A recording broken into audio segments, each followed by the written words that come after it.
Good morning, ladies and gentlemen. Welcome to the GETI Talks live session.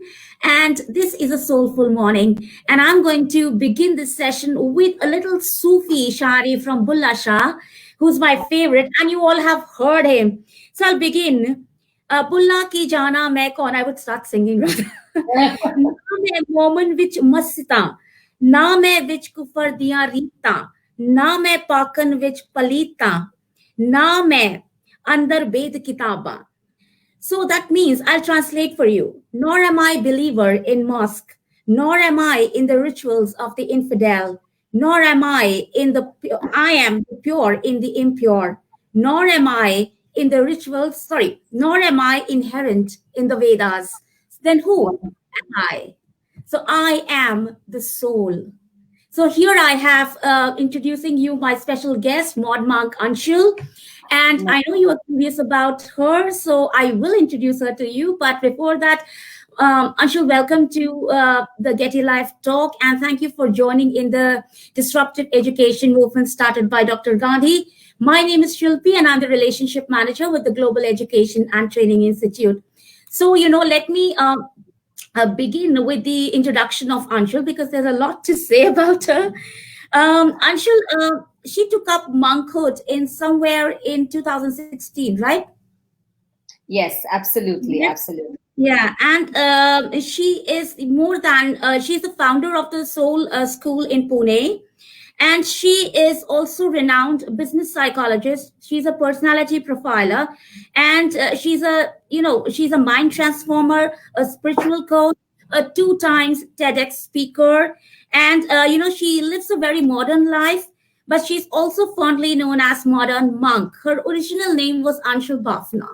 All right. So, Anshul, before I get into it and we talk about how to integrate education into spirituality, I would like that, introduce yourself to the audience as to, I understand what being a monk, modern monk is, that you are not, detached with the world in the sense that detachment doesn't mean that you have to actually leave for the Himalayas or you have to wear a saffron or an ochre clothes. You can still live a life and be detached because that is actually real happiness. When you serve the people around you, when you are still caring for your family, when you are still there, but you take it as your karma, and you do love them, you have feelings for them, but you are not expecting things out of them. That is detachment, and that is real being monk. So Anshul, before I go on, I wouldn't stop it. I would like you to talk about yourself a bit, and then we'll get into the topic. Absolutely. First of all, thank you very much for having me on board.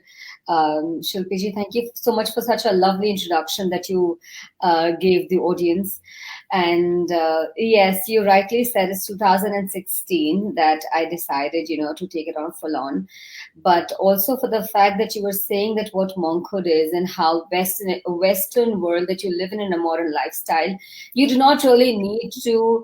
Well, I would say not everybody needs to go to the Himalayas or to a jungle or some place sacred or some place quiet. You can very much attain a monkful bliss in the modern lifestyle, and that is the whole process of it. So on a daily life, you don't really need to wear uh, a clothing or a saffron clothing to really show, because monkhood is not external. It's very, very much internal.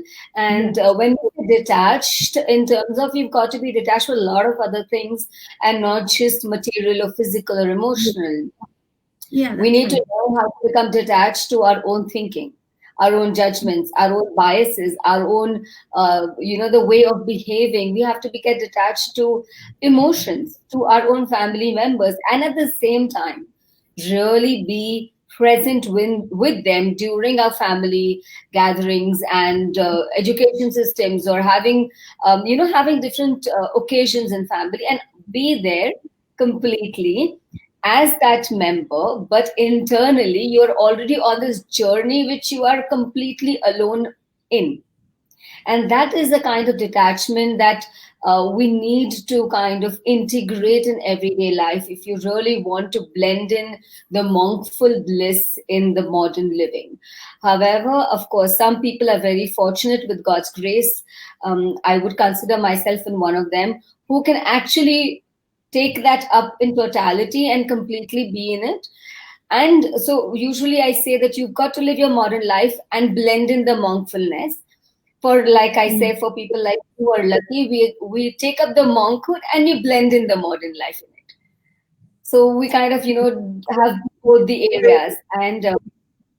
And yes, education, like we were talking about education, and education is so important.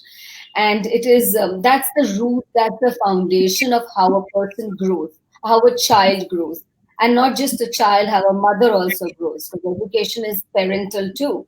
And we Yeah. need to understand that the roots of education, the roots of spiritual education have to be very well fertilized from parenthood through generations to generations. We cannot say that education is just getting a degree, getting a master's, getting a PhD, and then moving on. But if we do not know the essence, the rules of living the game, so basically we're living a game, right? Even if it's a monkhood or non-monkhood, we're still living a game of life. We need to understand the basic rules, and that is what I think is extremely important when we look at education. So Right. yes. Yeah, I believe that, and like, so as I said offline once, that, you almost seem like my soul sister. So, because that is the concept even I follow when I took up the initiation. But I just wore the okra Mm, for a year, and I felt like, this is not actually what I want to be, because my parents mm, behind and everybody needs me somewhere. correct. So, Mm, so mm, finding you was like just finding a soul sister.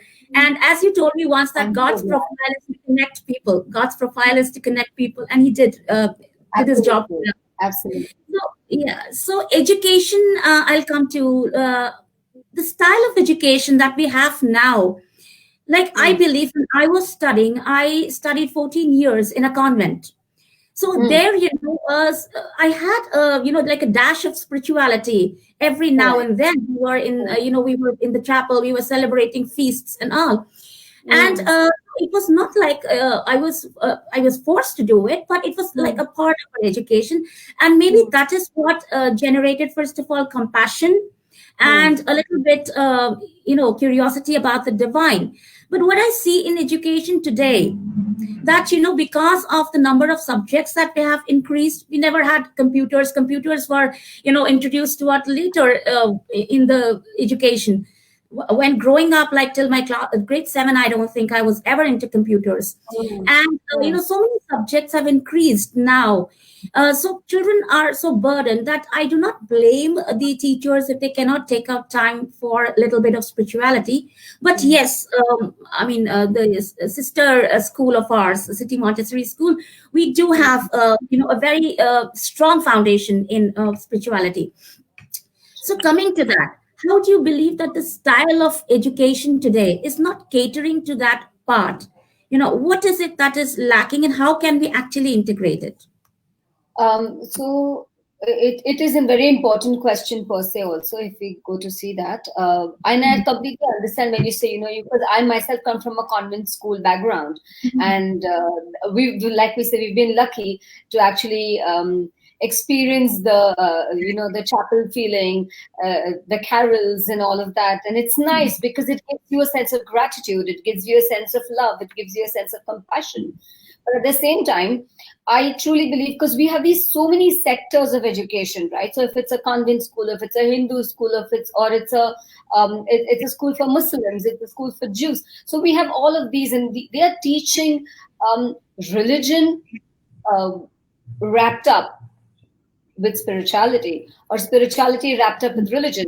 Now that is great because it gives a great foundation for an individual, for a child. But what happens is, we are giving them just one flavor of the whole lot, and usually Hmm. in school, and it is more so related to one particular sect.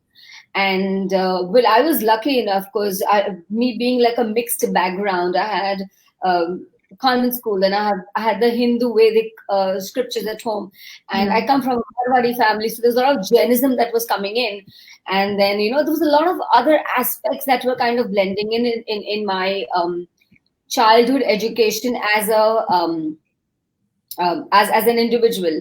So I think what we need to integrate, and spirituality needs to be integrated, irrespective of which school you are going into, sect you're Yes. going into, or which religious school you're going into. And I'm not talking about religion per se, I'm talking about purely about spiritual understanding of an individual. Yeah. So that's something that is important. And how schools can probably do it, and they should be doing it, is integrating awareness programs.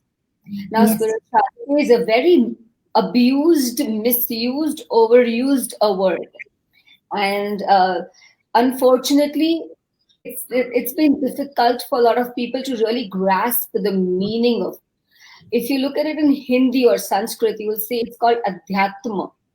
That Yeah. basically means atma ka abhyas. So basically, knowing and understanding your being, and that essence is what we are really missing out. So that is what we need to kind of focus on. So usually in schools, we teach, look for convent schools, you'll remember, we used to say, our Father in heaven, holy be your name, your kingdom come, your will be done. But in True. Hindi schools, we do another thing. But we Yes. are actually telling our children to pray to God, yes. But are we connecting our children to God? Are we actually seeing where that bridge is lying? Or are we making our children so fearful of God per se? Are we even asking or helping our children to question, does God exist? Yeah. Is he there? What does he do? How does he look like? How do I feel him? So if I have to talk to you, right? And I'm having this Zoom call or this online streaming, or I'm picking up a phone call and speaking to you. I know you exist. I exist. We're having a conversation. But we Yeah. usually say praying. Praying is the same thing, right? I'm connecting with you. It's like an email. I'm connecting with you. But what about the connect from the other side? How do I understand that connect? First Yeah. of all, children need to question. You need to feed them in a way that they can question. So my first question is, let children understand that you can question. You can understand who you are only by questioning who you are. I cannot tell you. Usually for children, what we do is in schools is, Acha, you are like this and you are like that, and this is God, and this is how you're supposed to pray. Mm. But maybe Mm. my prayer is different from your prayer. You probably like to sit and pray for 2 hours. I would like to pray throughout the day, and I'm chit chatting with him. So Yes. every child needs to build a flavor of connecting. Every child needs to understand themselves on an energetic level, on a Yes. soul level. This is the body, yes. We do teach anatomy, but do we teach soul energy? Do we teach vibrations? Do we teach vibe? I have these younger generations who come to me and they tell me, Anshul Didi, we don't get the vibe. Yeah. And I said, do you know what a vibe is? I mean, it's a slangly, coolly used word, but do we know what it means? Yes. I think we have so much talked about, vibrations, positive, negative. I think there's a network issue. So the next question, audience, that I'll be putting across to her would be, how can subjects be related? Anshul, yes, sorry, there was a network issue from your Yes, side. yes, there So, was. very rightly said that, just as I mentioned, positive vibes, negative vibes, this person is not giving me a very good Hmm. vibe. I think it's very casually being taken these days. And, energy is energy. I don't know why people just divide it into positive, negative. This become two things. You, Energy, you and I raised think my positive head. and negative energy, it's Hmm. upon your thought process. If you're Hmm. judging a person like that, that is the kind of energy you'll receive. So, Absolutely. to the next question, Anshul, I would like you to tell us about your school, Soul School. So, what is it? Another kind of, is it like a proper school that we have, or what is it? Little different from ours. So it is. It's a lot different from a regular school. It's basically Mhm. um, a temple of soul. So you're basically uh, that is where you get educated about who you are. You get to question Yeah. non-judgmentally. Where do I belong? How do I walk on this journey? What are my blocks? How do I see myself the way it is? Absolutely raw. So it is a school Mm. for your spirit, for your soul on a very, very subtle energy level, where you really get to understand which kind of stream that you're taking in terms of spiritual journey. How do you reach there? What are the blocks? How are you going to kind of overcome it? And there is no rush in it, so there is no grade system. Of course, you do have people who are far more deeper meditators, far more deeper sadhaks. They're on a Mm.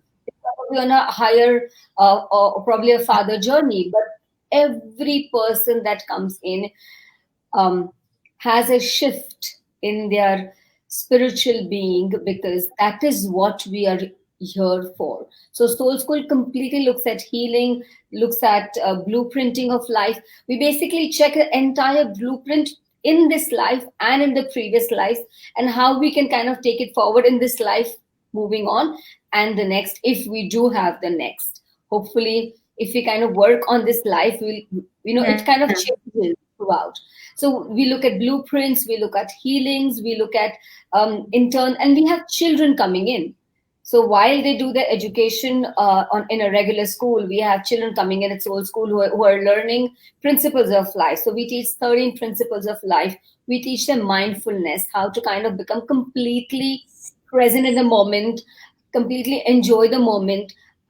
We practice how not to be judgmental about somebody else, because that's an important aspect of spirituality, that not to be judgmental about somebody else.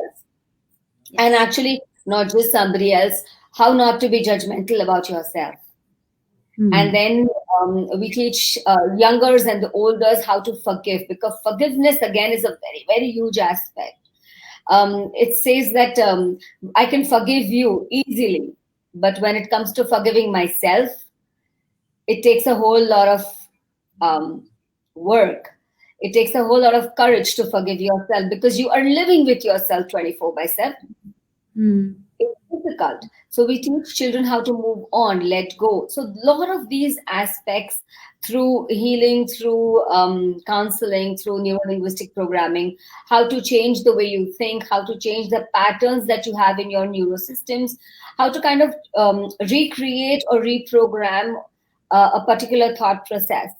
Then, of course, that can be through hypnosis or regression or meditation. So, a lot of these aspects are included at Soul School. And we do a lot of prayers, gratitude. We teach younger, older. So, my youngest is 7, and my oldest is, I think, 76. So, the people who come. So, this it's a huge gap of, it's I like love a, the fact that you're calling them children, despite telling me that there's a 76-year-old.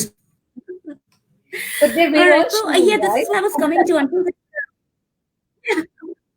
So I was coming to this that children have become so impatient. I've seen they are like watching something on online, and on the side they are watching something else on YouTube also. I mean, Hmm, they're so, I mean, their attention is so divided, hmm, and they become depressed so quickly. I mean, taking failure is not easy for them. They feel hmm, and comparisons. It's not just the parents who compare. Sometimes children themselves get under peer pressure, and they hmm, start comparing themselves, not hmm, just materialistically, statistically, that he has something and I don't have, but rather even hmm, he's hmm, able to do better than me. And I hmm, think hmm. that leads to some sad incidents like suicide or being getting into Correct. depression. Like, Correct. I see grade 3 children getting into depression Hmm, hmm, because their best friend is talking to somebody else. So, this hmm, thing, the word depression has become so common. So, how do you think, as a hmm, teacher's role, I would like to come here too. As teachers, what hmm. are the things that a teacher can do for such children? Is it that just counseling is enough, or what else can she integrate into it as a part of spirituality? I think counseling is a great way, but then that becomes a very focused way of telling a child. and sometimes it can do far worse than actual good, because then you're taking the child away from the whole class and speaking to the child. So that can really trigger Yes, a yes. lot of emotions in a child otherwise.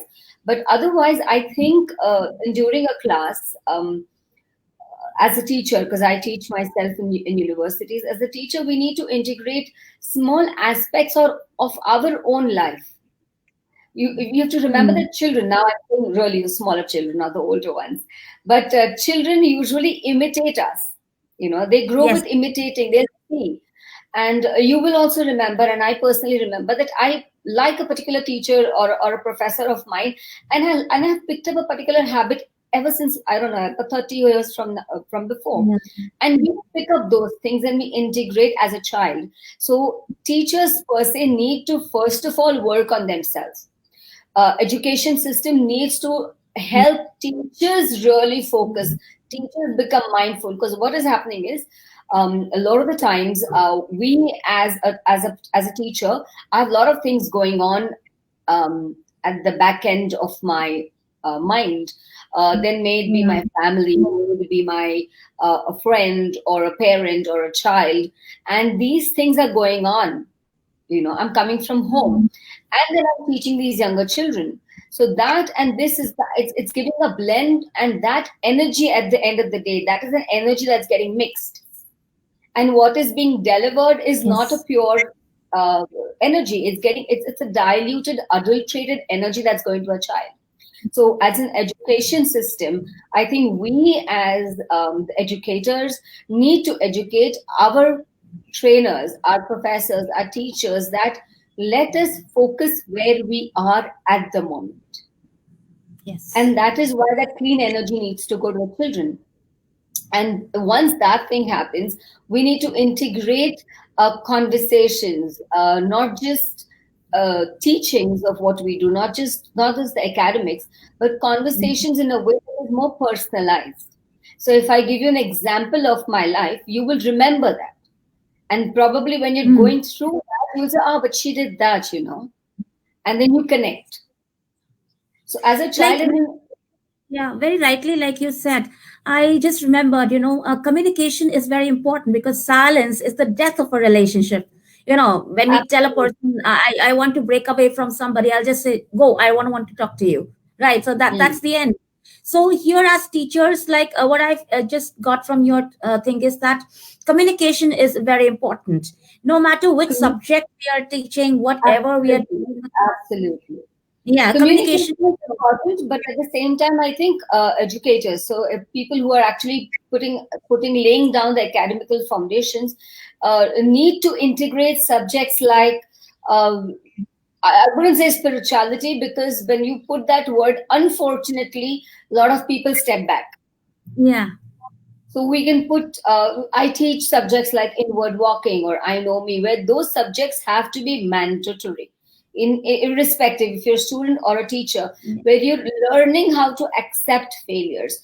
I think it's a huge mistake from our parents' side, from parenting angle, that unfortunately nowadays we say, oh no, my child is doing so good at everything. I was surprised that we have a graduation ceremony Mm. for a 2nd-year old, for a second grader. Why would you want to have that? Have you noticed this? I've had these lot of these kids who come now for a lot of my programs. Say, "Ma'am, auntie, we have our graduation." I've said, what year are you?" And they're so tiny. And it's junior KG graduation, it's senior KG graduation. So we have made the value of something so diluted, that when it really happens, it's, first of all, it's not important. Secondly, we have, as parents, are so insecure in ourselves, that we are actually feeding the patterns of insecurity to our children. And because we want our Yes. children to be good at Yeah. everything, and also that I've noticed, we have prizes and awards and certificates for everything. So if you're first, you're second, you're also certificate for participants, certificate for being so good. But then that is making the child that I am going to receive something for everything I do. And when they don't, because they will not at the end of the day. They will not work for that. Second, when they don't get that, it feels that it is, I've been left out. And that's the Mm. fault of a parent.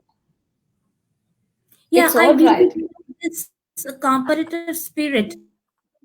Actually, like primitive ages, since primitive ages, it's only the humans, Homo sapiens, who have got this thing, of feeling Mm. superior to everybody else because we feel we have the intellect.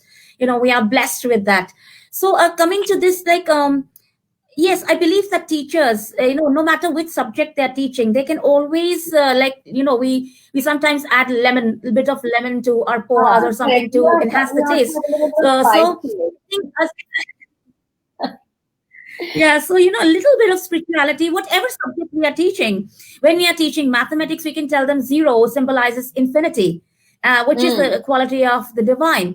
So The divine. True. so I believe that this can be done. So coming to that, do you realize that the curriculum that we have, what we are following, needs a revamp in some way? Absolutely. It needs I a, mean, I it would like needs, your. it does. It does need an absolute revamp because there are so many aspects that we're missing out. Education per se means educate. The word education literally means knowing yourself, knowing, understanding yourself. Yes, we're doing geography, we're doing anatomy, we're doing what do you say, physics and chemistry and understanding, but we're understanding on a very, very superficial level. We're not understanding on the very in depth. So, if you look, for example, if you look at chemistry, there's a periodic table, right? We learn periodic table in the sixth or the seventh grade, and it's got a hydrogen, which is the topmost. And if you see the first six elements, our body is made of those first six elements. The universe is made of those Yes. six elements. And it is there in the Vedas. The periodic table exists on those first six elements are there. Hydrogen is there for a reason. It's always alone. So those are the areas that we need to do. If you integrate those things very, very subtly and also consciously as a subject. So there has to be a revamp in terms of integrating a subject where you are teaching your children to be themselves. We want, I want these children Yes. to be like me. You don't use a second hand mobile phone. Why would you want a second hand child? I mean, you, if the Right. child is becoming like me, then what's the point? The child has its own unique ability. The child has his or her own unique purpose of living. You are pushing your purpose of living on the child. If the child is interested in arts, let him do the arts. Don't push him somewhere else. Explore what he has. And really, the child needs to explore. But what's happening in our curriculum is I'm exploring for the child and I'm telling, oh, you're good at this, how you do this. Yeah, yeah, that's right. Absolutely correct. So And I I think believe that when you're talking is about, very important. yeah.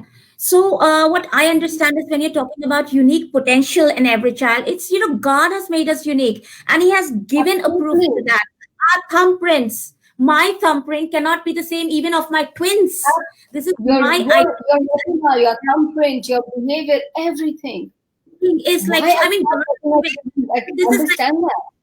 you want a scientific proof that we are unique. Our thumbprint is the scientific proof. Thumbprint, every God is thumbprint is unique. I mean, yeah. think about it.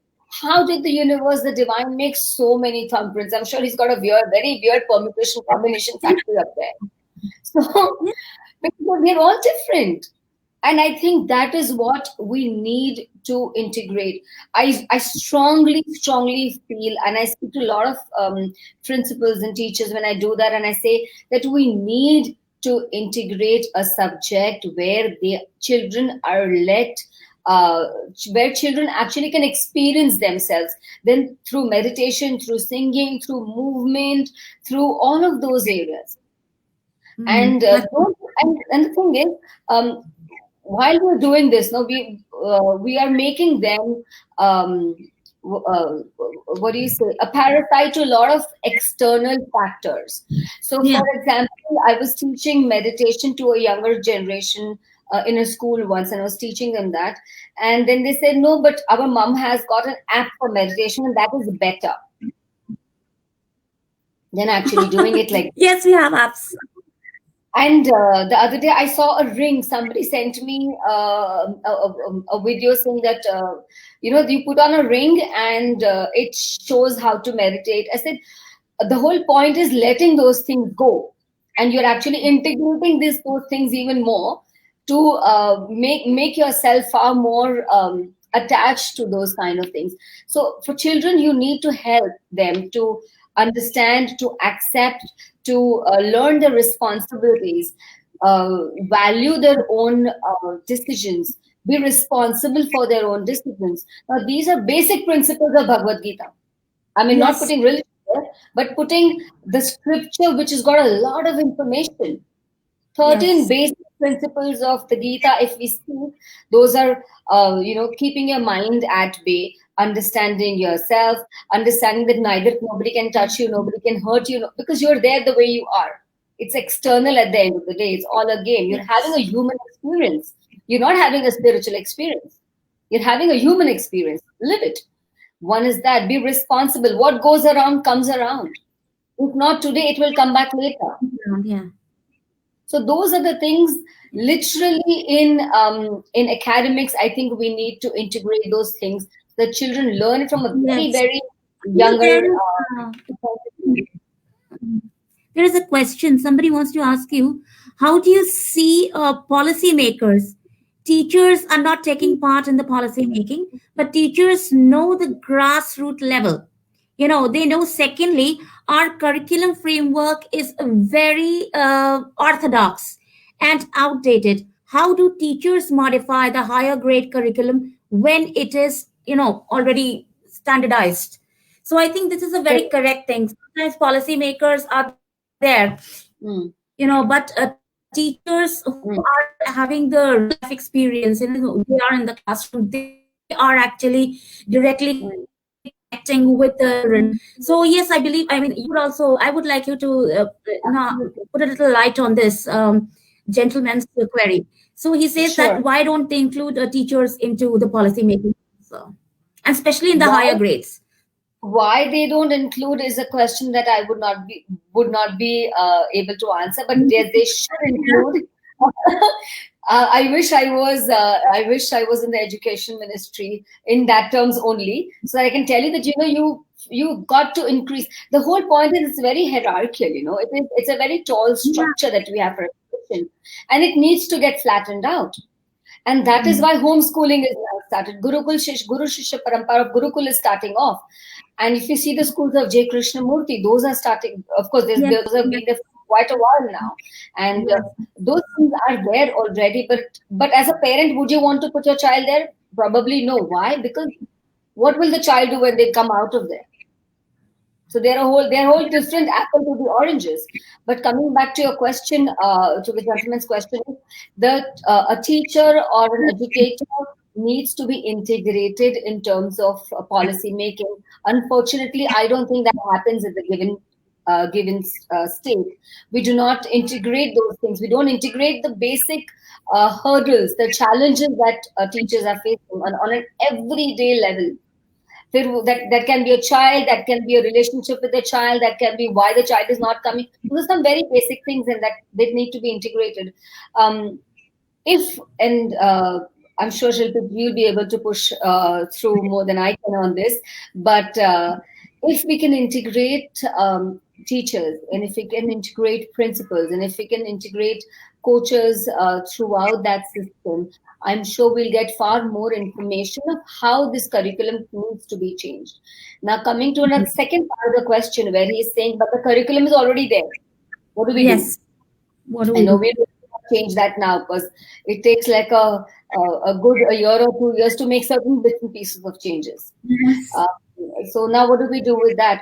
Then I think as an education system or as educators, community, we need to integrate that within our community, that we do a little bit of more, let's say, community service, and we kind of build those things within us to reach out to our students. So we train our teachers.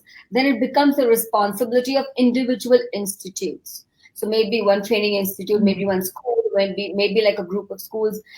then it becomes our responsibility to teach and train our children so that the quality of our students kind of, the flavor of the quality of students is far more richer, far more polished in terms of spiritual and emotional, mental, and physical well being of the child, not just educational in terms of degree well being of a child.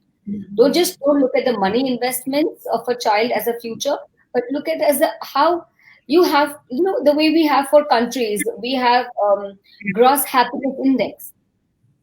We Hmm. need to Hmm. have a gross happiness index for our children, for our schools, for our institutes. And if the education system cannot do that on a large scale, we need to break it down and take responsibility and do it in smaller groups and then integrate it from our end. At the given moment, I can see only that can be done. It's I Agreed. think for individuals to do it. Like you have been visiting professors in many universities abroad in India also. I would like to know what is it that you see, um, there in our country, children here and abroad. On a spiritual level, do you find that our children are, a little far ahead from them, or is it that they are more stable in their personalities? A little bit of difference that you can Hmm. observe. How is it? How would you Um, experience? my experience has been that, uh, well, in terms of Indian students for universities, and then these are older children, so they're like about 2022, and they are very focused on getting things done. They're very focused on getting a job. They're very focused on doing things and finishing it off. But Yeah. usually abroad, I have noticed personally that they want to learn. They want Hmm. to educate themselves. They have questions, and I think simply one of the very very basic reasons is because the money that comes for education in India is from our parents. Our parents, if you're not a graduate, we're not good enough in India. And outside that, that's a little different. You work and then you earn and then you study, and even if the parents are putting in, you have to pay them back. So a basic sense of responsibility is different. Just the core essence of responsibility of my education is different. However, the younger generation, I feel, in both places, are pretty lost and confused, so they do Hmm. need a lot of hand holding. And I will say that for my experience, because every time, so every class that I take, all those 70, 80 children are very, very close to my heart. And I spend a lot of time outside my class with them. So they have, once you open up with them, they have so many questions. And they Yes, have, yes, yes. absolutely, and they'll speak about everything. It's like they're waiting for somebody to knock the door. Yeah, yeah. And the minute you've knocked the door, they will let you in and they'll tell you everything that there is. And you realize that I wish, if somebody could really help these children throughout from the younger generation till now.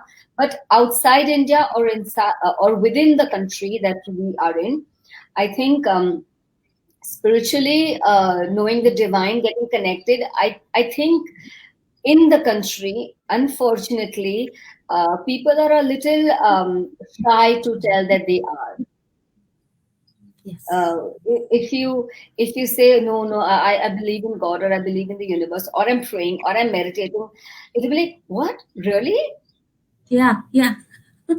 Yes, they Like, do. so what? No, like, come on, yeah, No, who does but that? they find And us I'm so like, boring. They find us so boring. When I'm a very jolly person, and when I joke around and somebody says, "Oh, she's into all these things," so they're like, "Really?" So it doesn't seem so. She doesn't behave. I said, "So what kind of a behavior do I put up?" absolutely.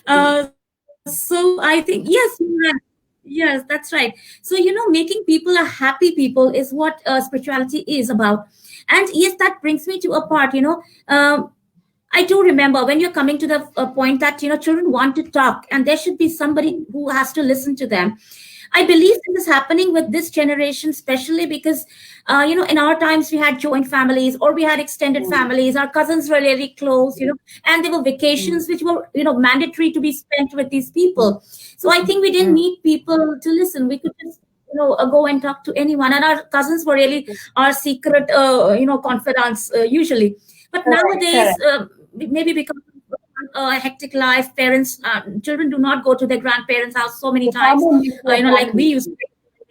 Mm. Yeah. So I think they do need people, and not just children. I think even adults, teachers, the entire day. Because I began my Mm. career as a teacher, so I remember there were so many things I used to face, and I needed to talk.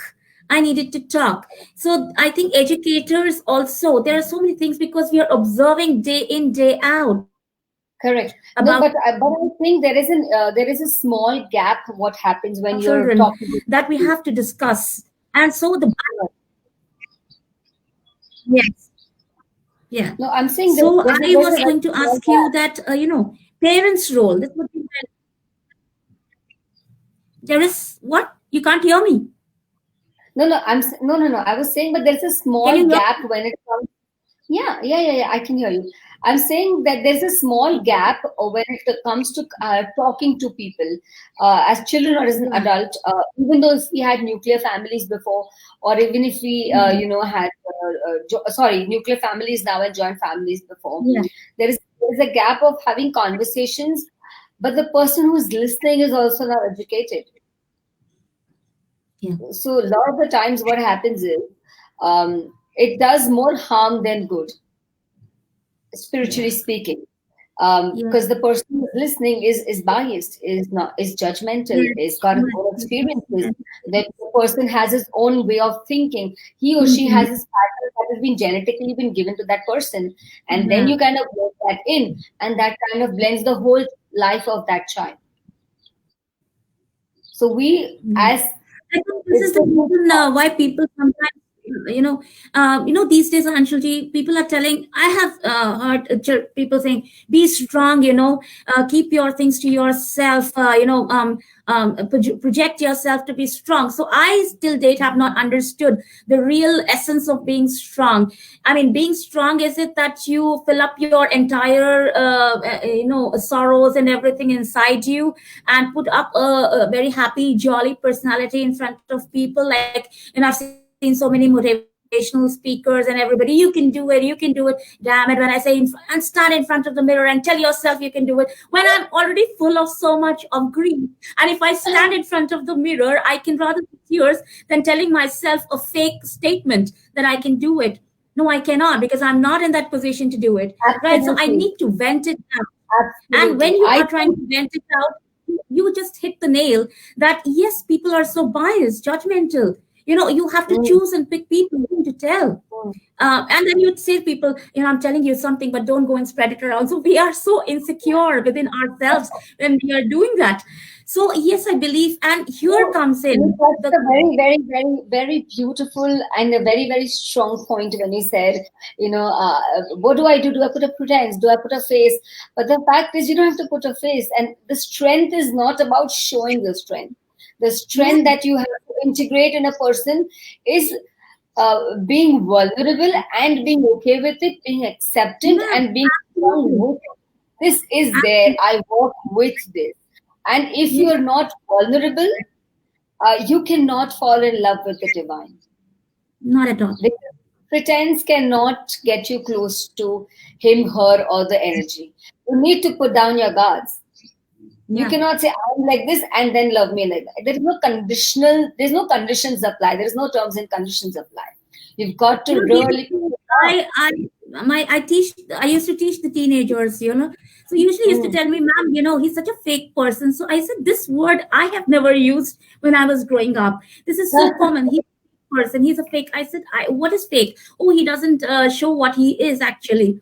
So I said, "He is showing that he is a manipulative person." So there's nothing. That's his personality.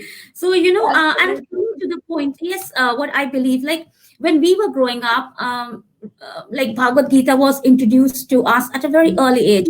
So when Correct. I was in my boarding and everywhere, when I got into a kind of confusion, what to Mm, do, and this is wrong happening to me, or there's something unfair has happened. I used to pick a flower from the mm, garden, and I used to come home and come back to my room, and I used to drop the flower in the Bhagavad Gita, and whichever page opened up, I felt this is the answer to my question. And to this Absolutely. till date, that this is my process. That I always do it whenever I have that kind of a confusion. So don't you think that children these days, especially when they are just one child in a family, nuclear families, no siblings at all. So in life, they have to have a route where they can go back. When we have siblings, when we have parents, we say we can go back. I have somebody around me. But when Mm, they are mm. growing up as an only child, isn't it important that these kind of texts should also be introduced to them? The Bible, maybe the whatever religion they are into. Absolutely. You need to have an anchor. You need to have a point where you connect back. And again, Yeah, let me go like a layer deeper. When we say spirituality, all these texts go off. Then nothing exists over there. But to yeah. reach that stage, you need to That's go when through happens. those. You need to go through Yeah, something to reach a place of nowhere. But those things are yes, important. And it comes when you're talking about the flower, and I still do that. Now with the flower, I'll flip the book like this and I'll just open something. And yes, yes, and that is what I'm talking about. Even in curriculum, have those times, have those 20 seconds or 30 seconds of everybody randomly going to a library and picking up. And it does not need to be Bhagavad Gita, or it does yeah. not need to be or it does not need to be like a Bible. It can be any book. If you trust, if you connect your energy with the divine universal energy, Yeah, any book yes, you pick up and you put your finger on a particular sentence, that sentence will give you an answer.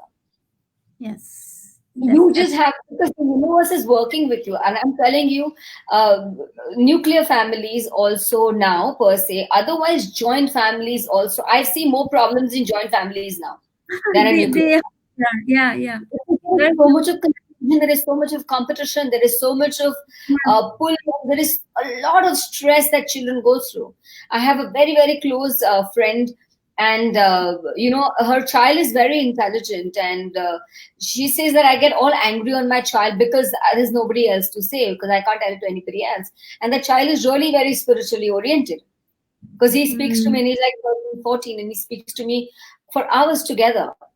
And but he gets all disturbed because of the rest of the, because it's a joint family. So joint or not joint sometimes can really become a direct situation.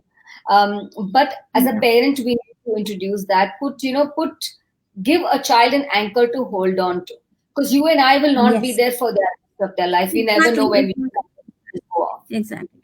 So the child needs Yeah. to have an anchor somewhere, and that is important for a child. I think it's a phenomenal universal anchor, uh, and help the child understand where it is anchored. So you're telling Mm, the child the anchor, and then the child, when you start understanding where the anchor is, you'll really feel that anchor within yourself. yes, So yes, you yes. basically anchored yourself thinking it was something else, and slowly that process, that journey that we need to work on is that spiritual internal journey. And every child, irrespective of what creed, class, education system, needs to be taught this. He or she needs to know. But what I admire about this generation is that they are aware of these words, Anshulji, because we were not aware, but they are aware. If you talk to them, it's not like they are not knowing about these things, and Absolutely they agree. don't want to know it. I do see a curiosity within them, so I think that is the point that we can catch. When we say catch them young. So, Absolutely. yeah, so that is, thank you so much for being here. And, it was I'm such so a glad. fruitful discussion. And we look forward to you being in our Um, leadership conference. And we will have Thank more you. Thank you educators so much. from abroad as well.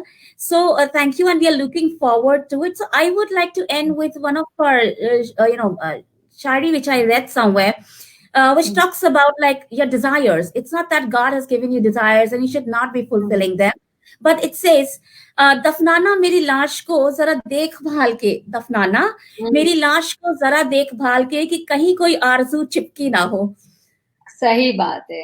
Very, very true. Very absolutely true. Thank Thank you you so so much. much. Thank you Yeah, so much. welcome, and we look forward to the Ed Leadership Conference. Thank you. Thank you so much.